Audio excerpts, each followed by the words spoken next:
മഴത്തോരു മുമ്പേടെ വരാൻ പോകുന്ന ഒരു അടിപൊളി എപ്പിസോഡിന്റെ റിവ്യൂ ആട്ടെ ഇന്ന് പറയുന്നത്. അങ്ങനെ മനുശങ്കർ അലീനെ കാണാനായിട്ട് കുളത്തൂപ്പുഴയിൽ പോവുകയും അവിടെ വെച്ച് സ്റ്റാൻലി ജോസഫ് വളരെ ശക്തമായിട്ടല്ല എങ്കിലും അവരുടെ ബന്ധം മനസ്സിലാക്കി മനുവിനെ ഒഴിവാക്കാനായിട്ട് ശ്രമിക്കുകയും ചെയ്യുന്നുണ്ട്.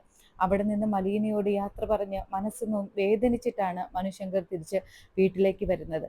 വീട്ടിലേക്ക് വന്നു കയറുമ്പോൾ തന്നെ അവന്റെ ഭാവമൊക്കെ കാണുമ്പോൾ കമല ചോദിക്കുകയാണ്, എന്താ മനു, എന്താടാ നീ എവിടേക്കാ പോയിട്ട് വന്നത്? നീ എന്താ മുഖമൊക്കെ വല്ലാണ്ടിരിക്കുന്നല്ലോ? അമ്മ ഒന്ന് മിണ്ടാതിരിക്കുക, എനിക്ക് കുറച്ച് മനസമാധാനം താ.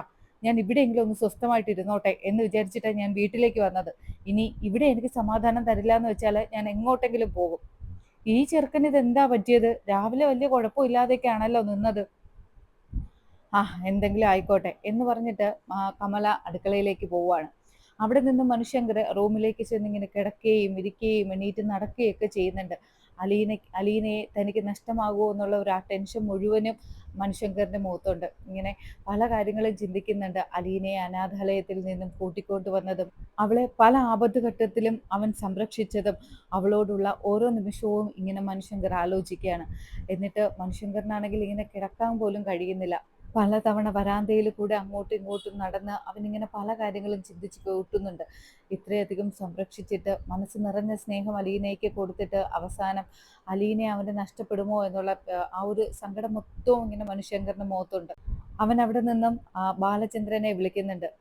ബാലചന്ദ്രൻ ചോദിക്കുകയാണ്, എന്താടാ, എന്താ അങ്കിളെ, എന്താടാ, എന്തു പറ്റി നിനക്ക്? നിന്റെ ഇങ്ങനെ ഒരു സംസാരം ഞാൻ കേട്ടിട്ടില്ലല്ലോ. വളച്ചൊടിക്കാതെ നീ കാര്യം പറ. എന്താ നിനക്കൊരു സങ്കടം പോലെ? അത് ഞാൻ ഇന്നലെ കുളത്തൂപ്പുഴ പോയിട്ടുണ്ടായിരുന്നു. അവിടെ ചെന്നപ്പോൾ അവിടെ അലീനയുടെ പപ്പ എന്നോട് വളരെ മോശമായിട്ടെന്ന് പറയാൻ പറ്റില്ല, എന്നാലും ഞാനും അലീനയും തമ്മിലുള്ള ബന്ധത്തെ അയാൾ അനുകൂലിക്കില്ലെന്നാണ് എനിക്ക് തോന്നുന്നത് അങ്കിളെ. എനിക്ക് അവളെ വിവാഹം കഴിക്കാൻ കഴിയില്ലെന്നാ തോന്നുന്നത്. എന്തോ നമ്മുടെ കുടുംബത്തിലേക്ക് അവളെ കല്യാണം കഴിപ്പിച്ചയക്കാൻ അയാൾക്ക് താല്പര്യമൊന്നുമില്ല. എല്ലാവരും ചതിയന്മാരെന്നൊക്കെയാ പറയുന്നത്. എനിക്കറിയില്ല, ഞാൻ അവളെ ഒരുപാട് ഇഷ്ടപ്പെട്ടു പോയി. എനിക്കറിയാടാ മോനെ, നിനക്ക് അവളെ ഒരുപാട് ഇഷ്ടമാണെന്ന്. അവളും തുറന്നു പറയുന്നില്ലെന്നേ ഉള്ളൂ. അവക്കും നിന്നോട് അങ്ങനെ തന്നെയാ. അതെനിക്കറിയാം അങ്കിളെ, അവക്ക് എന്നെ ഇഷ്ടമാണെന്നറിയാം. പക്ഷേ അങ്കിളിന് അറിയില്ലേ അലീനയുടെ സ്വഭാവം. അവള് അങ്കിള് നോക്കിക്കോ, അയാൾ സമ്മതിച്ചില്ലെങ്കിലേ ഞാൻ അവക്ക് ഇഷ്ടമാണെങ്കിൽ ഞാൻ അവളെയും കൂട്ടി ഇങ്ങോട്ടേക്ക് വരും. എന്താടാ നീ പറയുന്നത്? നിനക്ക് അലീനയെ മനസ്സിലായിട്ടില്ലേ? അവൾ ആരെങ്കിലും അങ്ങനെ വെറുപ്പിക്കുവോ? നിന്നെയും അവൾക്ക് ഒഴിവാക്കാൻ കഴിയില്ല, അവളുടെ പപ്പയും ഒഴിവാക്കാൻ കഴിയില്ല, ഇനി ഞാൻ പറയുന്നതും അവൾക്ക് ഒഴിവാക്കാൻ കഴിയില്ല. അപ്പോ അവൾ എന്തായിരിക്കും അവസാനം ചെയ്യുന്നത്? അവളുടെ ആഗ്രഹങ്ങൾ ആരോടും പറയാതെ ആരെയും വിഷമിപ്പിക്കാതെ എല്ലാം മനസ്സിന്റെ ഒരു കോണിൽ അവൾ അങ്ങനെ അടക്കി പിടിച്ചു വെക്കും. അതല്ലേ അവളുടെ സ്വഭാവം. അങ്കിളെ, അങ്ങനെ അങ്ങനെ പറഞ്ഞിട്ട് കാര്യമില്ല അങ്കിളെ. അങ്ങനെയാണോ നമ്മൾ ചെയ്യേണ്ടത്? നമ്മുടെ ഇഷ്ടങ്ങൾ പുറത്ത് പറയണ്ടേ? നമുക്ക് ഒരുമിച്ച് ജീവിക്കണ്ടേ? ആ ഇഷ്ടങ്ങൾ മൂടിക്കെട്ടി വെച്ചിട്ട് ഇനി മരിക്കുമ്പോഴാണോ അതെല്ലാം കൂടെ പുറത്തെടുക്കുന്നത്? അതെന്തിനാ അങ്കിളെ? നമ്മൾ ജീവിച്ചിരിക്കുമ്പോൾ നമ്മുടെ ഇഷ്ടങ്ങൾ ചെയ്യല്ലേ വേണ്ടത്? എനിക്ക് അവളെ അത്രയ്ക്ക് ഇഷ്ടം അങ്കിളെ. നീ വിഷമിക്കാതെടാ, നമുക്ക് എന്തെങ്കിലും പരിഹാരം ഉണ്ടാക്കാം. അങ്കിളല്ലേ പറയുന്നത്, ഞാനിപ്പോ ജീവിച്ചിരിക്കുന്നില്ലേ. നീ ഫോൺ വയ്ക്ക്. അത് കഴിയുമ്പോൾ അലീന ബാലചന്ദ്രന്റെ ഫോണിലേക്ക് വിളിക്കുന്നുണ്ട്. എന്താ മോളെ, അച്ഛനെ മറന്നോ? എന്താ അച്ഛേ പറയുന്നത്? ഇങ്ങനെയൊന്നും പറഞ്ഞു കുത്തി നോവിക്കരുതേ അച്ഛാ. അച്ഛനെ മറക്കാനോ? എനിക്കതിന് കഴിയുമെന്ന് അച്ഛന് തോന്നുന്നുണ്ടോ? എന്താ അച്ഛാ? എൻ്റെ പൊന്നു മോളെ, അച്ഛൻ അതൊക്കെ അറിയാം. അച്ഛൻ വെറുതെ ഒരു തമാശ പറഞ്ഞതല്ലേ. നീ ഇത്ര പെട്ടെന്ന് അങ്ങ് സീരിയസ് ആയോ? ഇവളുടെ ഒരു കാര്യം. അച്ഛൻ്റെ പൊന്നു മോളെ എന്ത് ചെയ്യുന്നു? സുഖമല്ലേ നിനക്കവിടെ? സുഖം അച്ഛാ, സുഖമാണ്. എനിക്കവിടെ രോഹിത്തിനെയും കൃഷ്ണമോളെയും ബബിതയെയും അച്ഛനെയൊക്കെ കാണാത്തതിൻ്റെ വിഷമേ ഉള്ളൂ. ഞാനിവിടെ പപ്പയോട് ഇടയ്ക്കിടയ്ക്ക് പറയാറുണ്ട് എന്നെ ഒന്ന് അങ്ങോട്ട് കൊണ്ടുപോകണമെന്ന്. പപ്പയ്ക്ക് സമയമില്ലാത്തത് കൊണ്ടാ. ഒറ്റയ്ക്ക് വിടാനും പപ്പയ്ക്ക് പേടിയാ. മോള് സങ്കടപ്പെടണ്ട. ഇങ്ങോട്ട് വരാൻ പറ്റിയില്ലെങ്കിൽ അച്ഛൻ 3 പേരെയും കൂട്ടി അങ്ങോട്ടേക്ക് വരും മോളെ കാണാൻ. അതൊന്നും ആലോചിച്ച് നീ വിഷമിക്കണ്ട. പിന്നെ മോളെ, അച്ഛൻ ഒരു കാര്യം പറയട്ടെ. എന്താ അച്ഛാ? മനു അവിടെ വന്നിട്ടുണ്ടായിരുന്നു ഇന്നലെ? വന്നിട്ടുണ്ടായിരുന്നു അച്ഛാ. എനിക്ക് ഒരുപാട് സങ്കടമായി. പപ്പ എന്തൊക്കെയോ മനസ്സിൽ വെച്ചിട്ട് മനുവേട്ടനോട് മോശമായിട്ട് സംസാരിച്ചു. മനുവേട്ടനത് വല്ലാത്ത വിഷമമായി. ഞാൻ അതിനുശേഷം മനുവേട്ടനെ ഒരുപാട് പ്രാവശ്യം ഫോണിൽ വിളിച്ചു. പക്ഷേ മനുവേട്ടൻ ഫോൺ സ്വിച്ച് ഓഫ് ആക്കി വെച്ചിരിക്കുക. ഞാൻ എന്ത് ചെയ്തിട്ടാ അച്ഛാ? ഞാൻ ഒരു തെറ്റും ചെയ്തിട്ടില്ലല്ലോ. മനുവേട്ടൻ അത് അറിയില്ലേ? എന്തിനാച്ചാ മനുവേട്ടൻ എന്നോട് ഈ ദേഷ്യം കാണിക്കുന്നത്? എന്റെ സ്വഭാവം മനുവേട്ടന് അറിയാവുന്നുള്ളതല്ലേ? എനിക്ക് എന്ത് ചെയ്യാൻ കഴിയും? ഞാൻ വിളിച്ചിട്ട് മനുവേട്ടൻ ഫോൺ എടുക്കുന്നില്ല. അച്ഛനെ എങ്ങാനും മനുവേട്ടൻ വിളിച്ചിരുന്നോ? അതറിയാനാ ഞാനിപ്പോ വിളിച്ചത്. ആ, അവൻ എന്നെ വിളിച്ചിട്ടുണ്ടായിരുന്നു മോളെ. അവന് ഒരുപാട് സങ്കടമായി. എന്നോട് ഒരുപാട് സങ്കടത്തോടു കൂടി അവൻ കുറേ നേരം സംസാരിച്ചു. അപ്പോ മനുവേട്ടൻ മനഃപൂർവ്വം ഫോൺ സ്വിച്ച് ഓഫ് ചെയ്ത് വെച്ചിരിക്കുന്നതാ അല്ലേ അച്ഛാ? ഞാൻ വിളിക്കുമ്പോൾ കിട്ടാതിരിക്കാൻ വേണ്ടിയിട്ട്. അച്ഛൻ വിളിച്ചപ്പോൾ കിട്ടിയല്ലോ. അതപ്പോ അവന് ഒരുപാട് വിഷമമായി മോളെ. അവന്റെ സ്വഭാവം നിനക്കറിയില്ലേ? നിന്നോട് അവൻ അത്രയ്ക്ക് ഇഷ്ടമാ. അതൊക്കെ എനിക്കറിയാം അച്ഛാ. മനുവേട്ടന്റെ സ്വഭാവം അത്ര നല്ലതല്ലേ? എനിക്കറിയാം. മോള് ഒന്നുകൂടെ അവനെ ഒന്ന് വിളിച്ചു നോക്ക്. ഇപ്പൊ അവൻ ഫോൺ എടുക്കും. അച്ഛൻ അവനോട് കാര്യങ്ങളൊക്കെ പറഞ്ഞ് സമാധാനിപ്പിച്ചിട്ടുണ്ട്. ശരി അച്ഛാ, ഞാൻ പിന്നെ വിളിക്കാവേ എന്ന് പറഞ്ഞ് അവള് ഫോൺ കട്ട് ചെയ്യാണ്. അതിനുശേഷം മനുശങ്കരനെ അവള് ഫോണിലേക്ക് വിളിക്കുന്നുണ്ട്. അപ്പോ മനു എടുത്ത് ഒരു പരിചയം ഇല്ലാത്തതുപോലെ ഹലോ ആരാ എന്നൊക്കെ ഇങ്ങനെ ചോദിക്കുകയാണ്. ഇത് കേൾക്കുമ്പോൾ അലീനയ്ക്ക് വല്ലാതെ സങ്കടം ഉണ്ടെങ്കിലും അലീന പറയുന്നുണ്ട്, എന്താ മനുവേട്ടാ, എന്നെ മറന്നോ? ആ, ഞാനാണോ ഇപ്പൊ മറന്നത്? ഞാൻ അവിടെ വന്നപ്പോ നിനക്ക് എന്നെ കണ്ട പരിചയം പോലും ഇല്ലായിരുന്നല്ലോ അലീന. എന്താ മനുവേട്ട ഇങ്ങനെയൊക്കെ പറയുന്നത്? മനുവേട്ടനെ മറക്കാൻ എനിക്ക് കഴിയുമെന്ന് മനുവേട്ടന് തോന്നുന്നുണ്ടോ? അവിടെ വന്നപ്പോ പപ്പ എന്തൊക്കെയോ പറഞ്ഞു എന്ന് കരുതിയിട്ട് എനിക്ക് മനുവേട്ടനോട് വെറുപ്പാണെന്നാണോ മനുവേട്ടൻ വിചാരിച്ചു വെച്ചിരിക്കുന്നത്? അറിയാതെ പോലും അങ്ങനെയൊന്നും പറയരുതേ മനുവേട്ട. എനിക്കതൊക്കെ വളരെ വിഷമമാക്കും. അലീന, നീ ആലോചിച്ചില്ലേ എനിക്ക് എന്തുമാത്രം വിഷമം ഉണ്ടായി കാണും നിന്റെ പപ്പ അവിടെ വെച്ച് അങ്ങനെയൊക്കെ പറഞ്ഞപ്പോ? നിന്റെ പപ്പയ്ക്ക് എന്നാ നിന്നെ കിട്ടിയത്? 22 വർഷങ്ങൾ, 22.5 വർഷങ്ങൾ കഴിഞ്ഞിട്ടല്ലേ? അയാളാണോ എന്നോട് തർക്കിക്കുന്നത്? നിന്നെ ഓർഫനേജിൽ നിന്ന് ഇവിടേക്ക് കൂട്ടിക്കൊണ്ടുവന്നതാരാ? ഇത്രയും നാളും നിന്റെ ഓരോ ദുഃഖത്തിലും സംരക്ഷിച്ചതാരാ? നിനക്ക് ആശ്വാസം തന്നതാരാ? ആ എന്നെ നീ മറന്നില്ലേ അപ്പോ? നീ നിന്റെ പപ്പയ്ക്ക് വേണ്ടിയിട്ടല്ലേ വാദിച്ചത്? എന്താ മനുവേട്ട, ഞാൻ പപ്പയുടെ ഭാഗത്തു നിന്നും വാദിച്ചിട്ടില്ല, മനുവേട്ടന്റെ ഭാഗത്തു നിന്നും വാദിച്ചിട്ടില്ല. എനിക്കതിന് കഴിയില്ല. ആരെയും എതിർത്ത് എനിക്ക് ഒരു കാര്യവും ചെയ്യാൻ കഴിയില്ല മനുവേട്ട.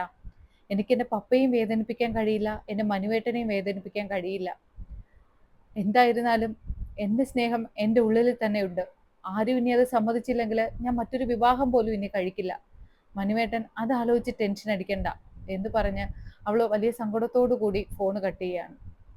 മനുവിനാണെങ്കിൽ ഇതൊക്കെ കേൾക്കുമ്പോൾ ഉറക്കവും വരുന്നില്ല. മനു വല്ലാതെ വിഷമത്തിൽ ഇങ്ങനെ നിൽക്കുകയാണ്.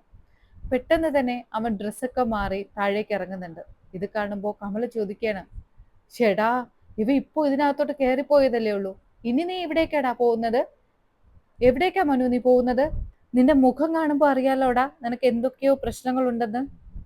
ആ, അമ്മയ്ക്ക് മനസ്സിലായല്ലോ എനിക്ക് എന്തൊക്കെയോ പ്രശ്നങ്ങളുണ്ടെന്ന്. പിന്നെ എന്തിനാ അമ്മ എന്നെ ഇങ്ങനെ ഇറിറ്റേറ്റ് ചെയ്യുന്നത്? അമ്മ ഒന്നും മിണ്ടാണ്ട് ഇരിക്കുവോ? എന്താടാ മനു, ഞാൻ നിന്റെ അമ്മയല്ലേ? നിങ്ങളുടെ മുഖം വാടിയിരിക്കുന്നത് കണ്ട എന്താന്ന് ചോദിക്കാനുള്ള അവകാശം എനിക്കില്ലേ മനു? ഓ, അമ്മ ഭയങ്കര അങ്ങ് സ്നേഹം പ്രകടിപ്പിക്കുകയാണല്ലോ. എനിക്ക് എന്തോ വലിയ കുഴപ്പം പറ്റി, ഞാനും അലീനയും തമ്മിൽ പിണങ്ങി അടിച്ച് പിരിഞ്ഞു, ഇങ്ങനെയൊക്കെ ആലോചിച്ചിട്ട് അമ്മയ്ക്ക് സന്തോഷിക്കാനല്ലേ? അതിന്റെ കാരണം എന്താണെന്ന് തിരക്കാനല്ലേ അമ്മ ഈ ഇങ്ങനെ അടുത്തോട്ട് അണഞ്ഞണഞ്ഞ് വരുന്നത്? അല്ലേ? അല്ലാതെ എന്നോട് സ്നേഹ കൂടുതലൊന്നും കൊണ്ടല്ലല്ലോ. എനിക്കറിയാം അമ്മയുടെ സ്വഭാവം എന്ന് പറഞ്ഞിട്ട് വളരെ ദേഷ്യത്തോടു കൂടി മനു ഇറങ്ങി പോവാണ്. മനു പോകുന്നത് നേരെ കുളത്തൂപ്പുഴയിലേക്കാണ്. അവിടെ ചെല്ലുന്ന സമയത്ത് തന്നെ ഗേറ്റ് ഒക്കെ പൂട്ടിയിട്ടിട്ടുണ്ട്. മനു ആണെങ്കിൽ ഇങ്ങനെ ദേഷ്യത്തോടു കൂടി തന്നെയാണ് കാറിലിരിക്കുന്നത്. ഗേറ്റ് ഒക്കെ പൂട്ടിയിട്ടിരിക്കുന്ന കണ്ട് ഒരുപാട് തവണ നിർത്താതെ ഹോൺ അടിക്കുന്നുണ്ട് മനു. ആ സമയത്ത് ആന്റണി ചേട്ടൻ അവിടെ നിന്ന് ഓടി വരികയാണ്. എന്നിട്ട് ചോദിക്കുന്നുണ്ട്, ഇതാരാ ഇങ്ങനെ ഹോൺ അടിക്കുന്നത്? നിങ്ങൾക്ക് എന്താ കണ്ണ് കണ്ടൂടെ? ഗേറ്റ് പൂട്ടിയിരിക്കുകയാണല്ലോ, പിന്നെ എന്തിനാ ഇങ്ങനെ ഹോൺ അടിക്കുന്നത്? അതുകൊണ്ട് തന്നെയാണ് ഞാൻ ഹോൺ അടിച്ചത്. നിങ്ങൾ എവിടെ ചെന്ന് കിടക്കുകയായിരുന്നു? നിങ്ങൾക്ക് ഒരു കാറ് വന്നാൽ ഓടി വന്ന് ഗേറ്റ് തുറന്നു തരണമെന്ന് അറിയില്ലേ? ഓ, നീയായിരുന്നോ? നീ വന്നാല് പെട്ടെന്നൊന്നും തുറന്നു തരണ്ടെന്ന് സാറ് പറഞ്ഞിട്ടുണ്ട്. ആ, ഇപ്പൊ എന്താ വന്ന കാര്യം? വന്ന കാര്യം നിങ്ങളോട് പറയേണ്ട ആവശ്യമില്ല. എനിക്ക് അലീനയെ കാണണം. അയ്യോ കുഞ്ഞെ, അലീന ഇവിടെ ഇല്ലല്ലോ. കള്ളം പറയരുത്. ഞാൻ വന്നാൽ അവൾ ഇവിടെ ഇല്ല എന്ന് പറയാൻ നിങ്ങളുടെ സാറ് പറഞ്ഞിട്ടുണ്ടോ? ഇല്ല, ഞാൻ സത്യമാ പറയുന്നത്. അലീനയും സാറുമായിട്ട് എവിടേക്കോ പോയി. എവിടേക്കാ പോയത്? എവിടേക്കാ പോയതെന്നൊന്നും എനിക്കറിയില്ല മോനെ. അവര് രാവിലെ പോയി, ഇനി എപ്പോ വരുമൊന്നും അറിയില്ല. ഹാ, ഇപ്പൊ വന്നാ കൂടെ നിങ്ങൾ പറയും അവരിനി പാതിരാത്രിക്കേ വരുവുള്ളൂ, ഇന്നിനി കാണാൻ പറ്റില്ല എന്ന്. എന്തായാലും ഞാൻ വന്ന കാര്യം നടത്തിയിട്ടേ പോവുള്ളൂ. എനിക്ക് അലീനയെ കാണണം. എന്റെ പൊന്നു മോനെ, അവൾ ഇവിടെ ഇല്ല. ഞാൻ സത്യമാ പറയുന്നത്. മനുവിന് ആന്റണി ചേട്ടൻ പറയുന്നത് വിശ്വസിക്കാനേ കഴിയുന്നില്ല. മനു ഇങ്ങനെ വീടിന്റെ ഫ്രണ്ടിൽ ചെന്ന് അങ്ങനെ ഇരിക്കുകയാണ്. കുറേ നേരം ഇരിക്കുമ്പോഴത്തേക്കും വാതിലൊന്നും തുറക്കുന്നില്ല. അപ്പൊ മനുവിന് മനസ്സിലാവുന്നുണ്ട് അവരിവിടെ ഇല്ല എന്ന്. നായ്ക്കളെല്ലാം മനുവിന്റെ അടുത്ത് തന്നെ ഇരിപ്പുണ്ട്. പക്ഷെ ഒന്നും തന്നെ ചെയ്യുന്നില്ല. നായ്ക്കൾക്ക് മനുവിനെ നല്ലപോലെ ഇപ്പോൾ പരിചയമുണ്ട്. ഇടയ്ക്കിടയ്ക്ക് അലീനയെ കാണാൻ വരുന്നത് കൊണ്ട് നായ്ക്കൾക്കും ഇപ്പോൾ മനുശങ്കറിനെ വലിയ പരിചയമാണ്. അങ്ങനെ നായ്ക്കളും ചുറ്റും കിടക്കുന്നുണ്ട്. മനുശങ്കർ ഒരുപാട് സമയം അലീനയും കാത്ത് ആ ഫ്രണ്ടിൽ തന്നെ ഇരിപ്പുണ്ട്. ആന്റണി ചേട്ടൻ വീണ്ടും വന്ന് പറയുന്നുണ്ട്, എൻ്റെ മോനെ, നീ പോയിട്ട് നാളെ എങ്ങാനും വരാൻ നോക്ക്. അലീന ഇവിടെ ഇല്ലെന്ന് ഞാൻ സത്യമാ പറഞ്ഞത്. ഞാൻ എന്തിനാ നിന്നോട് കള്ളം പറയുന്നത്? ഒരുപാട് നേരം ഇരുന്നിട്ടും അലീനയെ കാണാതായപ്പോൾ മനുവിന് മനസ്സിലാവുന്നുണ്ട് അവരവിടെ ഇല്ല എന്നുള്ള കാര്യം. അവസാനം മനു പറയാണ്, ഇനി എത്ര പാതിരാത്രി ആയിരുന്നാലും ഞാൻ വന്ന കാര്യം നടത്തിയിട്ടേ പോവുള്ളൂ. എനിക്ക് അലീനയെ കാണണം, അവളോട് സംസാരിക്കണം. അങ്ങനെ ഇരിക്കുമ്പോൾ ഏകദേശം 10-11 മണിയാവുമ്പോഴാണ് അലീനയും പപ്പയുമായിട്ട് എവിടെയോ പോയിട്ട് തിരിച്ചു വരുന്നത്. വന്ന പാടെ തന്നെ സ്റ്റാലിൻ ദേഷ്യത്തോടു കൂടി മനുവിനെ നോക്കുന്നുണ്ട്. ഓ, നീയോ? നീ എപ്പോഴും വന്നതാ? എന്തിനാ വന്നത്? ഞാൻ രാവിലെ വന്നു. അപ്പോ അവിടുത്തെ ആന്റണി ചേട്ടൻ ഓടി വന്ന് സ്റ്റാലിൻ ജോസഫിനോട് പറയുന്നുണ്ട്, സാറേ, രാവിലെ ഇവിടെ വന്നിരിക്കുന്നതാ, ഒരു വെള്ളം പോലും കുടിച്ചിട്ടില്ല. ഞാൻ ചായയൊക്കെ ഇട്ട് കൊടുക്കാന്ന് പറഞ്ഞിട്ട് വേണ്ട, അലീനയും കണ്ടിട്ടേ പോവുള്ളൂ എന്ന് പറഞ്ഞിട്ടാ ഇരിക്കുന്നത്. ഞാൻ പറഞ്ഞു നിങ്ങൾ ഇവിടെ ഇല്ല, പാതിരാത്രിയാവും വരാനെന്ന്. എന്നിട്ടെന്താ കാര്യം? എത്ര രാത്രിയായിരുന്നാലും നിങ്ങളെയും കണ്ടിട്ട് പോകുമെന്നും പറഞ്ഞാ ഇവിടെ ഇങ്ങനെ കുത്തിയിരിക്കുന്നത്. ഞാൻ എന്ത് ചെയ്യാനാ? അപ്പോ അലീന ഓടി വന്ന് പറയുന്നുണ്ട്, എന്താ മനുവേട്ടാ, അകത്തേക്ക് വാ, ഇത്രയും നേരമായിട്ടും ഭക്ഷണം ഒന്നും കഴിച്ചില്ലേ? എന്താ മനുവേട്ടാ, ആരോടാ ഈ വാശി കാണിക്കുന്നത്? വാ, ചായ ഇട്ട് തരാം എന്ന് പറഞ്ഞ് മനുവിനെയും കൊണ്ട് അകത്തേക്ക് പോവാണ്. അവസാനം സ്റ്റാലിൻ ഇതൊക്കെ കാണുമ്പോൾ തന്നെ പറയാണ്, ആ പെട്ടെന്ന് ചായ എന്തെങ്കിലും ഇട്ട് കൊടുത്തിട്ട് അവനെ പറഞ്ഞു വിട്ടേക്ക് എന്നത് കേൾക്കുമ്പോൾ മനുവിന് ദേഷ്യം വരുന്നുണ്ട്. മനു ദേഷ്യത്തോടു കൂടി സ്റ്റാലിനോട് സംസാരിക്കുന്നുണ്ട്. നിങ്ങൾ ആരാ ഇതൊക്കെ സംസാരിക്കാൻ? അവളെ 21 വർഷത്തിന് ശേഷമല്ലേ നിങ്ങൾ കാണുന്നത്? ഞാനേ അവളെ അനാഥാലയത്തിൽ നിന്നും വീട്ടിലേക്ക് കൂട്ടിക്കൊണ്ടുവന്നതും അവളുടെ എല്ലാ ദുഃഖത്തിലും കൂടെ നിന്ന് അവളെ സംരക്ഷിച്ചതും ഞാനാണ്. അപ്പോ നിങ്ങൾക്ക് ഇതൊക്കെ പറയാൻ എന്ത് യോഗ്യതയാണുള്ളത്? ഇതൊക്കെ കേൾക്കുമ്പോൾ വല്ലാതെ ദേഷ്യത്തോടു കൂടി കണ്ണൊക്കെ ഇങ്ങനെ വിറങ്ങലിച്ച് ചുമന്ന തുറത്ത കണ്ണുകളുമായിട്ട് മനുവിനെ തുറച്ചു നോക്കുകയാണ് സ്റ്റാൻലി ജോസഫ്. തിരിച്ച് താൻ ചെയ്തത് തെറ്റാണെന്ന് അറിയാമെന്നതുകൊണ്ട് തന്നെ ഒന്നും പറയാതെ ഇങ്ങനെ കടിച്ചമർത്തി നിൽക്കുന്നുണ്ട് ദേഷ്യമൊക്കെ. മനു തിരിച്ചു വീണ്ടും പറയുന്നുണ്ട്, ആ നിങ്ങള് എന്നോട് ഇറങ്ങി പോവാൻ പറയുന്നു? നിങ്ങൾക്ക് എന്ത് അധികാരമാണുള്ളത്? അപ്പൊ അലീന പറയുന്നുണ്ട്, എന്താ മനുവേട്ടാ, ഒന്ന് മിണ്ടാണ്ടിരിക്കുക മനുവേട്ടാ. ഇല്ല അലീന, ഞാനിപ്പോ മിണ്ടാതിരിക്കാനല്ല വന്നത്. എനിക്കാണെങ്കിൽ ഉറക്കോ ഇല്ല. ഞാൻ നിന്നെ അത്രയധികം ഇഷ്ടപ്പെടുന്നു അലീന. നിനക്കറിയാലോ എനിക്ക് നിന്നെ ഇഷ്ടമാണ് എന്നുള്ള കാര്യം. അത് കേൾക്കുമ്പോൾ അലീനയുടെ പപ്പ പറയുന്നുണ്ട്, നടക്കില്ല മനു, ആ ഒരു കാര്യം മാത്രം നടക്കില്ല. എനിക്കറിയാം നിന്റെ പോക്ക് കണ്ടപ്പോഴേ അലീനയെ നിനക്ക് ഇഷ്ടമാണെന്നും നിനക്ക് വിവാഹം കഴിക്കാൻ താല്പര്യമുണ്ടെന്നും. അതുകൊണ്ട് തന്നെയാ നീ ഇവിടെ വരുന്നത് ഞാൻ നിന്നെ വിലക്കിയത്. അതെന്തുകൊണ്ടാ നിങ്ങൾക്കത് ഇഷ്ടമില്ലാത്തത്? നിങ്ങളുടെ കുടുംബത്തിലേക്ക് എൻ്റെ മകളെ കല്യാണം കഴിച്ചയക്കാൻ എനിക്ക് താല്പര്യമില്ല. നിങ്ങളുടെ കുടുംബത്തിലുള്ളവന്മാരെല്ലാം ചതിയന്മാരാണ്, വഞ്ചകന്മാരാണ്. അവരുടെ ഇടയിലേക്ക് എൻ്റെ മകളെ കൊത്തിവടിക്കാൻ ഞാൻ വിട്ടുകൊടുക്കില്ല. അവളെ കല്യാണം കഴിക്കാൻ പോകുന്നത് ഞാനാണ്. അവളെ മറ്റാരുടെ മുമ്പിലേക്ക് കൊത്തിവലിച്ചിടാൻ നിങ്ങളല്ല, ഞാൻ വിട്ടുകൊടുക്കില്ല. അവളെ സംരക്ഷിക്കാമെന്ന് ഞാനാണ് അവൾക്ക് വാക്കുകൊടുത്തത്. എൻ്റെ മരണം വരെ ഞാനത് കാത്തു സൂക്ഷിക്കുകയും ചെയ്യും. അത്രയ്ക്ക് ഇഷ്ടമാണ് എനിക്ക് അലീനയെ. അവളല്ലാതെ എൻ്റെ ജീവിതത്തിൽ മറ്റൊരു പെണ്ണുണ്ടാവില്ല. മനോജ് ശങ്കറിന്റെ ആ ശക്തമായ വാക്കുകളും അവന്റെ ആ കണ്ണിലെ സ്നേഹവും ഒക്കെ കാണുമ്പോൾ സ്റ്റാൻലിൻ ചെറുതായിട്ടൊക്കെ ഒന്ന് അയഞ്ഞു കൊടുക്കുന്നുണ്ടെങ്കിലും അയാൾ വീണ്ടും പറയുന്നുണ്ട്, എൻ്റെ മകളെ ഞാൻ മറ്റൊരിടത്തേക്ക് കല്യാണം കഴിച്ചു വിടും. അവളെ വലിയൊരു കുടുംബത്തിലേക്ക് ഞാൻ കല്യാണം കഴിച്ചു വിടും. അല്ലാതെ ഈ ചതിയന്മാരുള്ള നിന്റെ കുടുംബത്തിലേക്ക് ഞാൻ എങ്ങനെ കല്യാണം കഴിച്ചു വിടാനാ? അങ്കിളെ, നിങ്ങൾ എന്താ ഇങ്ങനെ പറയുന്നത്? അവളെ എനിക്ക് അത്രയ്ക്ക് ഇഷ്ടമാണ്. അവളും തുറന്നു പറയുന്നില്ല എന്നേ ഉള്ളൂ. അവൾക്കും എന്നോട് അത്രയ്ക്ക് ഇഷ്ടമാണ്. നിങ്ങളുടെ വിവാഹം ഞാൻ ഒരിക്കലും നടത്തി തരില്ല എന്ന് പറഞ്ഞില്ലേ എന്ന് പറഞ്ഞ് മനുവിനെ തിരിച്ചു പറഞ്ഞു വിടാൻ നോക്കുന്ന സമയത്ത് അലീന എണീറ്റ് മനുശങ്കറിന്റെ കയ്യിൽ പിടിച്ചിട്ട് സ്റ്റാലിൻ ജോസഫിനോട് പറയുന്നുണ്ട്, പപ്പയെ എതിർക്കുകയാണെന്ന് വിചാരിക്കരുത്. എനിക്ക് മനുവേട്ടനെ ഇഷ്ടമാണ്. മനുവേട്ടന് എന്നെയും ഒരുപാട് ഇഷ്ടമാണെന്ന് എനിക്കറിയാം. പപ്പ എന്നെ കാണാൻ തുടങ്ങിയിട്ട് ഇപ്പൊ കുറച്ച് ദിവസമല്ലേ ആയുള്ളൂ. 23 കൊല്ലം ഞാൻ എങ്ങനെ ജീവിച്ചു എന്ന് പപ്പയ്ക്ക് അറിയാമോ? 22 കൊല്ലം അനാഥയെ പോലെ ജീവിച്ച എന്നെ നെടുമ്പുരയ്ക്കൽ വീട്ടിലേക്ക് കൂട്ടിക്കൊണ്ടുവന്ന മനുഷ്യനാണ് ഈ നിൽക്കുന്ന മനുവേട്ടൻ. അതിനുശേഷം എൻ്റെ എല്ലാ ദുഃഖങ്ങളിലും പപ്പയ്ക്ക് അറിയില്ല ഞാൻ എന്തുമാത്രം കഷ്ടതകൾ അനുഭവിച്ചെന്ന്. മരണത്തിൽ പോലും ചെന്ന് ചാടി എന്നെ കൊല്ലാൻ വരെ നോക്കി അവിടെയുള്ളവര്. അവിടെ നിന്നെല്ലാം എന്നെ സംരക്ഷിച്ച് എനിക്കൊരു തുണയായിട്ട് നിന്നത് മനുവേട്ടനും കൂടെയാണ്. ആ മനുവേട്ടനെ ഒരിക്കലും വേദനിപ്പിക്കാൻ എനിക്ക് കഴിയില്ല പപ്പ. പപ്പയെ എതിർക്കുകയാണെന്ന് വിചാരിക്കരുത്. അപ്പോൾ ഇത് കേൾക്കുമ്പോൾ സ്റ്റാലിന് വല്ലാത്ത ദേഷ്യമൊക്കെ വരികയാണ്. സ്റ്റാലിൻ പറയുന്നുണ്ട്, എന്താ നീ പറയുന്നത്? അതെ, എനിക്ക് മനുവേട്ടനെ മറക്കാൻ കഴിയില്ല. പക്ഷേ എൻ്റെ പപ്പയെ ധിക്കരിക്കാനും എനിക്ക് കഴിയില്ല. പക്ഷേ പപ്പ ഒരു കാര്യം ആലോചിച്ചോളണം. മനുവേട്ടനെ അല്ലാതെ മറ്റൊരു പുരുഷൻ എൻ്റെ ജീവിതത്തിൽ ഉണ്ടാവില്ല. മറ്റാരെയെങ്കിലും കൊണ്ട് എന്നെ കല്യാണം കഴിപ്പിക്കാമെന്നും പപ്പ വിചാരിക്കണ്ട. ഇത് കേൾക്കുമ്പോൾ മനുവിന് മനസ്സിന് വല്ലാത്ത സന്തോഷമൊക്കെ തോന്നുന്നുണ്ട്. അപ്പോൾ പെട്ടെന്ന് ഇത് കേൾക്കുമ്പോൾ സ്റ്റാൻലി ജോസഫ് കയ്യിലിരുന്ന ഒരു തോക്കെടുത്ത് മനുവിൻ്റെ നേർക്ക് ചൂണ്ടുകയാണ്. നിനക്ക് അത്രയ്ക്ക് ധൈര്യമുണ്ടോ ഇവളെ കല്യാണം കഴിക്കാൻ, ഇവളെ കൂട്ടിക്കൊണ്ടു പോവാൻ? ഓടി വന്ന് അലീന പപ്പയുടെ കയ്യിൽ പിടിച്ച് ആ തോക്കുകൾ ഇങ്ങ് വാങ്ങുകയാണ്. എന്താ പപ്പ ഈ കാണിക്കുന്നത്? ഒരു പട്ടാളക്കാരന്റെ സ്വഭാവം ഇവിടെ കാണിക്കേണ്ടതല്ല പപ്പ. പപ്പ ഇപ്പോൾ കാണിക്കുന്ന ഈ ധൈര്യവും തൻ്റെ ഇടമൊക്കെ ഉണ്ടല്ലോ, അത് 22 വർഷങ്ങൾക്ക് മുന്നേ കാണിക്കേണ്ടതായിരുന്നു. എങ്കിൽ എനിക്ക് എൻ്റെ പപ്പയെയും അമ്മയും നഷ്ടപ്പെടില്ലായിരുന്നു. ഞാനൊരു അനാഥയായിട്ട് ജീവിക്കേണ്ടി വരില്ലായിരുന്നു. ഇത് കേൾക്കുമ്പോൾ സ്റ്റാൻലിൻ ജോസഫ് മനസ്സൊക്കെ അങ്ങ് വേദനിച്ച് തല താഴ്ത്തി നിൽക്കുകയാണ്. അയാളും വിചാരിക്കുന്നുണ്ട്, അന്ന് മനു കാണിച്ച ഈ തൻ്റെ ഇടമെങ്കിലും ഞാൻ കാണിച്ചിരുന്നെങ്കിൽ ഒരു പക്ഷേ വൈജയന്തിയും ഞാനും തമ്മിൽ ഇപ്പോൾ സുഖമായിട്ട് മോളോടൊപ്പം ജീവിച്ചേനെ എന്നൊക്കെ. ചിലപ്പോൾ വിധിയായിരിക്കാം എന്ന് പറഞ്ഞ് അയാൾ തല താഴ്ത്തി നിൽക്കുകയാണ്. അതിനുശേഷം അലീനയുടെ ആ വാക്കുകൾ കേൾക്കുമ്പോൾ മനുവിന് വല്ലാതെ ഒരു ആശ്വാസമൊക്കെ ആയിട്ട് മനു പറയുന്നുണ്ട്, ശരി, ഞാൻ പോവാണ്. നീ അത്രയെങ്കിലും എനിക്ക് വേണ്ടി വാദിച്ചല്ലോ. എന്താ മനുവേട്ടാ? മനുവേട്ടനെ എനിക്ക് മറക്കാൻ കഴിയില്ല. ഞാൻ പറഞ്ഞില്ലേ, എനിക്കൊരിക്കലും മറക്കാൻ കഴിയില്ല. എൻ്റെ ജീവിതത്തിൽ ഒരു പുരുഷനുണ്ടെങ്കിൽ അത് മനുവേട്ടനായിരിക്കും. ഇവരാര് നിർബന്ധിച്ചാലും മറ്റൊരു കല്യാണത്തിന് ഈ അലീന തല കുനിച്ചു കൊടുക്കില്ല മനുവേട്ട. മനുവേട്ടൻ അതാലോചിച്ച് ടെൻഷൻ അടിക്കണ്ട. മനുവേട്ടന് എനിക്ക് വിവാഹം കഴിക്കാൻ പറ്റിയില്ല എന്നുണ്ടെങ്കിൽ ഞാൻ ഈ ജീവിതകാലം മുഴുവൻ ഇങ്ങനെ തന്നെ നിൽക്കും. മറ്റൊരു വിവാഹം ഈ അലീനയ്ക്ക് ഉണ്ടാവില്ല. വീണ്ടും സ്റ്റാലിൻ ജോസഫിന്റെ മുഖത്ത് നോക്കി മനു ചോദിക്കുകയാണ്, അവസാനമായിട്ട് ഞാൻ നിങ്ങളോട് ചോദിച്ചോട്ടെ, നിങ്ങളുടെ ഇഷ്ടപ്രകാരം അവളെ എനിക്ക് വിവാഹം കഴിച്ചു തരാൻ സാധിക്കുമോ? കുറച്ച് സമയം തല കുനിച്ച് ഇങ്ങനെ ആലോചിച്ചതിന് ശേഷം സ്റ്റാൻലി ജോസഫ് പറയുകയാണ്, ശരി, ഞാൻ സമ്മതിക്കാം. ഇത് കേൾക്കുമ്പോൾ അലീനയ്ക്കും മനുശങ്കറിനും എവിടെ നിന്നില്ലാത്ത ഒരു സന്തോഷവും ഒക്കെ വരികയാണ്. അവർ പരസ്പരം ഇങ്ങനെ മുഖത്തോട് മുഖം നോക്കുന്നുണ്ട്. പെട്ടെന്ന് ഇതെന്ത് പറ്റി?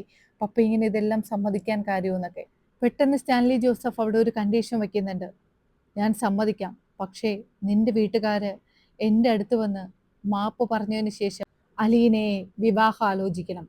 നിന്റെ അമ്മയും അച്ഛനും എല്ലാവരും വന്നാൽ മാത്രമേ ഞാൻ ഇതിന് സമ്മതിക്കുകയുള്ളൂ. അതിന് നിനക്ക് തയ്യാറാണെങ്കിൽ നീ പോയി നിന്റെ അമ്മയെ അച്ഛനെയൊക്കെ കൂട്ടിവാ. അന്ന് ഞാൻ അലീനയെ നിനക്ക് കല്യാണം കഴിച്ചു തരാമെന്നുള്ള ഉറപ്പ് തരാം. അപ്പോൾ മനുവിന് വല്ലാത്ത ഒരു ആശ്വാസമൊക്കെ ആവുന്നുണ്ട്. മനു പറയാണ്, സത്യമാണോ? ഞാൻ എൻ്റെ അമ്മയും അച്ഛനെയൊക്കെ കൂട്ടിക്കൊണ്ട് വന്നാൽ നിങ്ങൾ സമ്മതിക്കുമോ? അലീനെ എനിക്ക് വിവാഹം കഴിച്ചു തരുമോ?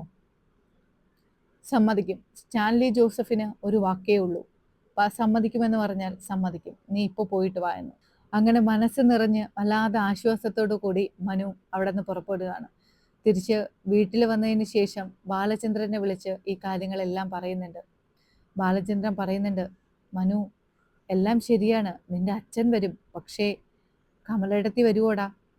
അവർക്ക് ഒന്നാമത് അവളെ കണ്ടുകൂടാ. ഒരു വീട്ടുവേലക്കാരിയെ നിന്റെ ഭാര്യയാക്കാൻ നിന്റെ അമ്മ സമ്മതിക്കുമോ? എങ്ങനെയെങ്കിലും സമ്മതിച്ചേ പറ്റുള്ളൂ അങ്ങളെ. അമ്മയും കൂട്ടി പോണം, അതാ അവിടെ പറഞ്ഞിരിക്കുന്നത്. എനിക്കറിയില്ല, ഇനി നിന്റെ അമ്മയോട് കാര്യങ്ങൾ പറഞ്ഞാൽ മാത്രമേ അവള് വരുവുള്ളൂ. എനിക്കറിയില്ല, എങ്ങനെയെങ്കിലും കൊണ്ടുപോകണം. നമുക്ക് നോക്കാം. അങ്ങനെ ഈ കാര്യം പിറ്റേന്ന് രാവിലെ തന്നെ മനു വീട്ടിൽ അറിയിക്കുന്നുണ്ട്. കമല വല്ലാത്ത എതിർപ്പുകളാണ് പ്രകടിപ്പിക്കുന്നത്. ഈ കമല മരിച്ചാൽ പോലും ആ വീട്ടിൽ വരില്ല. നീ എന്താടാ വിചാരിച്ചിരിക്കുന്നത്? ആ വീട്ടുവേലക്കാരിയെ ഇത്രയും പ്രശ്നങ്ങൾ ഉണ്ടാക്കിയവളെ ഈ വീട്ടിലേക്ക് നിന്റെ ഭാര്യയായിട്ട് കൂട്ടിക്കൊണ്ടുവരണം. എന്നിട്ട് ഞാൻ അവളെ എന്നും കണ്ടുകൊണ്ടിരിക്കണോ? എൻ്റെ മരുമകളായിട്ട് ഞാൻ അവളെ സ്വീകരിക്കണോ? നിനക്ക് എന്താ മനു? നിന്റെ തലയിൽ എന്താ മനു? ബാലചന്ദ്രനുമായിട്ട് അവിടെ കുറേ പ്രശ്നങ്ങളായി. വൈജയന്തിയുടെ ജീവിതം നശിപ്പിച്ചു. ഇനി നിന്റെ ജീവിതവും കൂടെ നശിപ്പിക്കാനാണോ അവള് നടക്കുന്നത്? ഇപ്പൊ അവള് ഏതോ വലിയ വീട്ടിലെ വീട്ടുവേലക്കാരി എന്ന് പറഞ്ഞിട്ട് അവൾ വീട്ടുവേലക്കാരി തന്നെയല്ലേ? അവളെ നിന്റെ ഭാര്യയായിട്ട് കൂട്ടിക്കൊണ്ടുവന്ന് എന്റെ മരുമകളായിട്ട് കാണാൻ എനിക്ക് ഒരിക്കലും കഴിയില്ല മനു. അമ്മ എന്താ വിചാരിച്ചിരിക്കുന്നത്? അവൾ അവിടെ വീട്ടുവേലക്കാരിയാണെന്നോ? അവൾ അവിടെ അവൾക്ക് കിട്ടാവുന്നതിൽ വെച്ച് ഏറ്റവും വലിയ സൗഭാഗ്യത്തിൽ അവൾ അവിടെ കഴിയുന്നത്. ആ കാര്യങ്ങളൊന്നും അമ്മ എന്നെ കൊണ്ട് കൂടുതൽ പറയിപ്പിക്കരുത്. അവിടുത്തെ സ്വത്തുക്കൾ പോലും ഇനി ചിലപ്പോ അവക്കുള്ളതായിരിക്കും. എടാ, എന്തൊക്കെ പറഞ്ഞാലും അവളൊരു വീട്ടുവേലക്കാരി, ഏതോ വഴി പിഴച്ചവൾക്ക് ഉണ്ടായതല്ലേ. അമ്മ അങ്ങനെ പറയേണ്ട ആവശ്യമൊന്നുമില്ല. ആ സത്യങ്ങൾ അറിയുമ്പോൾ അമ്മ തന്നെ ഈ വാക്കുകൾ തിരിച്ചെടുക്കും. ആലോചിച്ചോ? അപ്പോൾ കമല ഇങ്ങനെ കുറെ കാര്യങ്ങൾ ആലോചിക്കുകയാണ്, ഇവനെന്താ ഇങ്ങനെയൊക്കെ സംസാരിക്കുന്നതെന്ന്. എന്നിട്ടും കമല വല്ലാതെ വെറുപ്പ് തന്നെയാണ് കാണിക്കുന്നത്. അന്ന് തന്നെ മനുശങ്കർ ഗംഗാധര മേനോനെ വിളിക്കുന്നുണ്ട്. അങ്കളെ, ഞാനും അലീനയും തമ്മിൽ ഇഷ്ടത്തിലാണ്. എനിക്ക് അവളെ വിവാഹം കഴിക്കണം. അവളല്ലാതെ മറ്റൊരു പെണ്ണിനെ എൻ്റെ ഭാര്യയായിട്ട് ചിന്തിക്കാൻ പോലും എനിക്ക് കഴിയില്ല. അലീനയ്ക്കും എന്നെ ഇഷ്ടമാണ്. പക്ഷേ അവളുടെ പപ്പയെയും അച്ഛനെയും ആരെയും എതിർത്തിട്ട് അവളൊന്നും ചെയ്യില്ല. അവളുടെ ഇഷ്ടം പോലും അവൾ മറന്നേക്കും. അത് അവളുടെ സ്വഭാവമാണ്. പക്ഷേ എനിക്കതിന് കഴിയില്ല. ഞാൻ സ്നേഹിച്ച അലീനയെ എനിക്ക് എൻ്റെ ഭാര്യയായിട്ട് വേണം. അപ്പോൾ ഞാൻ അവിടെ ചെന്ന് ചോദിച്ചപ്പോൾ അവളുടെ പപ്പ പറയുന്നത്, നിങ്ങളെല്ലാം വന്ന് അയാളുടെ മാപ്പ് പറഞ്ഞ് അവളെ കല്യാണം ആലോചിക്കണമെന്നാ. ഇത് കേൾക്കുമ്പോൾ ഗംഗാധര മേനോനും പറയുന്നുണ്ട്, ഞങ്ങൾ വന്ന് മാപ്പ് പറയാനോ? നിനക്ക് വേണ്ടിയിട്ട് ആ കാര്യം ഞങ്ങൾ ചെയ്യാം. പക്ഷെ നിന്റെ അമ്മയോ? നിന്റെ അമ്മ വരുമോ? ഇങ്ങനെ അവൾ ആരാണെന്നറിയില്ല. ഒരുപക്ഷെ അവൾ ആരാണെന്നറിഞ്ഞാൽ ചിലപ്പോൾ സമ്മതിക്കുമായിരിക്കും. അല്ലാതെ അവളുടെ കണ്ണിൽ അവളൊരു വീട്ടുവേലക്കാരിയും ഒരു വഴി പിഴച്ചവൾക്കുണ്ടായതുമാണ്. ബാലചന്ദ്രന്റെ കുടുംബം നശിപ്പിച്ചവളാണ്. അവള് നിന്റെ ഭാര്യയാക്കാൻ കമല സമ്മതിക്കുന്നത് നിനക്ക് തോന്നുന്നുണ്ടോ? എനിക്കതൊന്നും അറിയണ്ട അങ്കളെ. അമ്മയെ നിങ്ങൾ എല്ലാവരും കൂടെ എങ്ങനെയെങ്കിലും പറഞ്ഞ് സമ്മതിപ്പിച്ചേ മതിയാവൂ. എങ്ങനെയെങ്കിലും നിങ്ങൾ വരണം. അങ്ങനെ അവസാനം ഗംഗാധര മേനോൻ കമലയോട് വിളിച്ച് കാര്യങ്ങൾ പറയുന്നുണ്ട്. പക്ഷേ കമല യാതൊരു തരത്തിലും ഒരു കോംപ്രമൈസിനും തയ്യാറാവുന്നില്ല. എന്നെ കൊണ്ട് കഴിയില്ല. ഞാൻ അവിടെ വന്ന് അവളെ എൻ്റെ മകന് വേണ്ടിയിട്ട് വിവാഹം ആലോചിക്കാൻ ഞാൻ മരിച്ചാൽ പോലും വരില്ല ഗംഗേട്ടാ. എന്നെ ഇതിന് നിർബന്ധിക്കരുത് എന്ന് പറഞ്ഞ് ഒഴിഞ്ഞു മാറുകയാണ്. അങ്ങനെ അവസാനം ഗംഗാധര മേനോനും ശിവശങ്കര മേനോനുമായിട്ട് സ്റ്റാൻലി ജോസഫിന്റെ വീട്ടിൽ പോവുകയാണ്. അവിടെ ചെന്ന് ശിവശങ്കര മേനോനെയും ഗംഗാധര മേനോനെയും സ്റ്റാൻലി ജോസഫ് കാണുമ്പോൾ അയാൾക്ക് അവരെ കടിച്ചു കീറാനുള്ള ദേഷ്യമാണുള്ളത്. സ്വന്തം ജീവിതം നശിപ്പിച്ചവര്. സ്റ്റാൻലി ജോസഫ് പറയുന്നുണ്ട്, അകത്തേക്ക് വരൂ. നിങ്ങളെ കാണാനിരിക്കുകയായിരുന്നു എൻ്റെ ജീവിതം നശിപ്പിച്ചവര്, സ്വന്തം പെങ്ങളുടെ ജീവിതം നശിപ്പിച്ചവര്, എൻ്റെ മോളെ അനാഥരാക്കിയവര്. 22 വർഷം എൻ്റെ മോൾ അനാഥയെ പോലെ ജീവിച്ചു. അതിനെല്ലാം കാരണക്കാര് നിങ്ങളാണ്. അപ്പോൾ ഗംഗാധര മേനോൻ പറയുന്നുണ്ട്, സ്റ്റാൻലി ജോസഫ്, നിങ്ങൾ തെറ്റിദ്ധരിച്ചിരിക്കുകയാണ്. വൈജയന്തി അന്ന് കൂട്ടിക്കൊണ്ടു പോയത് ശരി തന്നെയാണ്. പക്ഷേ അവൾക്കൊരു കുഞ്ഞുണ്ടായതും അതും സത്യം തന്നെയാണ്. അതും ഞങ്ങൾ അറിഞ്ഞിരുന്നു. പക്ഷെ ആ കുഞ്ഞ് ജീവിച്ചിരിപ്പുണ്ടെന്ന് ഞങ്ങൾക്കറിയില്ലായിരുന്നു. അത് മരിച്ചുപോയി എന്ന അച്ഛൻ ഞങ്ങളെ അറിയിച്ചത്. അത് കഴിഞ്ഞ് ഒരുപാട് വർഷങ്ങൾക്ക് ശേഷം അലീന ഈ വീട്ടിലേക്ക് വന്നതിന് ശേഷമാണ് ഈ കാര്യങ്ങളെല്ലാം ഞങ്ങൾ അറിയുന്നത്. അതും ബാലചന്ദ്രൻ വഴിയാണ് ഈ കാര്യം ഞങ്ങൾ തന്നെ അറിഞ്ഞത്. അതിൽ ഞങ്ങൾ തെറ്റുകാരനല്ല ജോസഫ്. ശരി, ആ കാര്യങ്ങളെല്ലാം ഞാനിപ്പോൾ മറക്കാൻ ശ്രമിക്കുകയാണ്. നിങ്ങൾ വന്ന കാര്യം പറയൂ. ഞങ്ങൾ വന്നത് മനുവിന് വേണ്ടി അലീനയെ വിവാഹം ആലോചിക്കാനാണ്. അതില് മനുവിന്റെ അമ്മ എവിടെ? ഞാൻ എല്ലാവരുമായിട്ട് വരണമെന്നല്ലേ പറഞ്ഞിരുന്നത്? അവര് വരുവോ? അവരെ കണ്ടില്ലല്ലോ. ഗംഗാധര മേനോൻ കുറച്ച് സമയം തലകുനിച്ച് ഒന്നും മിണ്ടാതെ നിൽക്കുകയാണ്. എന്നിട്ട് പറയുന്നുണ്ട്, അവൾക്ക് അലീന ആരാണെന്ന് അറിയില്ല. അവളുടെ കണ്ണിൽ ഇപ്പോഴും അലീന ഒരു വീട്ടുവേലക്കാരിയാണ്. പിന്നെ ഒരു അമ്മയ്ക്ക് മകന് വേണ്ടി ആ കുട്ടിയെ ആലോചിക്കാൻ അവര് വരുവോ? നിങ്ങളൊന്ന് ചിന്തിച്ചു നോക്ക്. എന്തുകൊണ്ട് പറഞ്ഞില്ല അലീന വൈജന്തിയുടെ മകളാണെന്ന്? അതിനുള്ള ഒരു സാഹചര്യമൊന്നും അല്ല ജോസഫ്. വഴിയെ ആ കാര്യങ്ങളെല്ലാം തുറന്നു പറയാം. കമല അറിഞ്ഞാൽ ഇത് വൈജി അറിയും. വൈജി അറിഞ്ഞാൽ എന്തൊക്കെയാണ് സംഭവിക്കാൻ പോവുകയെന്ന് ഞങ്ങൾക്ക് യാതൊരു പ്രതീക്ഷയില്ല. വൈജി അറിഞ്ഞാൽ അവൾ ജീവനോട് തന്നെ ഇരിക്കുമോന്നും അറിയില്ല. അവൾ 22 വർഷങ്ങൾക്ക് മുമ്പ് പ്രസവിച്ച ആ കുഞ്ഞ് മരിച്ചുപോയി എന്ന് തന്നെയാണ് ഇപ്പോഴും അവൾ വിചാരിക്കുന്നത്. എനിക്കതൊന്നും അറിയണ്ട. ഞാൻ പറഞ്ഞത് മനുവിന്റെ അമ്മയെയും കൂട്ടി ഇങ്ങോട്ടേക്ക് വരാനാണ്. എങ്കിൽ എൻ്റെ മകളെ നിങ്ങളുടെ മകന് കല്യാണം കഴിച്ചു തരാം. കുറച്ച് സമയം ആലോചിച്ചതിന് ശേഷം ശിവശങ്കര മേനോൻ പറയുന്നുണ്ട്, ശരി, മനുവിന്റെ അമ്മയെയും കൂട്ടി ഞങ്ങൾ ഇനി ഒരിക്കൽ വരാം. അന്ന് എൻ്റെ മകളെ നിങ്ങളുടെ മകന് വിവാഹം കഴിക്കാനുള്ള ഉറപ്പ് ഞാൻ തരാം. എന്ന് പറഞ്ഞ് സ്റ്റാൻലി ജോസഫ് തിരിച്ചു കയറി പോവാണ്. അലീനയും മനുവും ഇങ്ങനെ വല്ലാതെ വിഷമത്തോടു കൂടി പരസ്പരം നോക്കി നിൽക്കുകയാണ്. അങ്ങനെ ഈ ഒരു എപ്പിസോഡ് ഇവിടെ അവസാനിക്കുകയാണ്. ഈ ഒരു എപ്പിസോഡ് നിങ്ങൾക്ക് ഇഷ്ടമായി എങ്കിൽ ചാനൽ സബ്സ്ക്രൈബ് ചെയ്യാനും ഈ ഒരു എപ്പിസോഡ് ലൈക്ക് ചെയ്യാനും മറക്കരുത്. ഇനി മഴതോരും മുമ്പേടെ വരാൻ പോകുന്ന പുതുപുത്തൻ എപ്പിസോഡുകളുമായി ഉടനെ കാണും വരയ്ക്കും. ബൈ.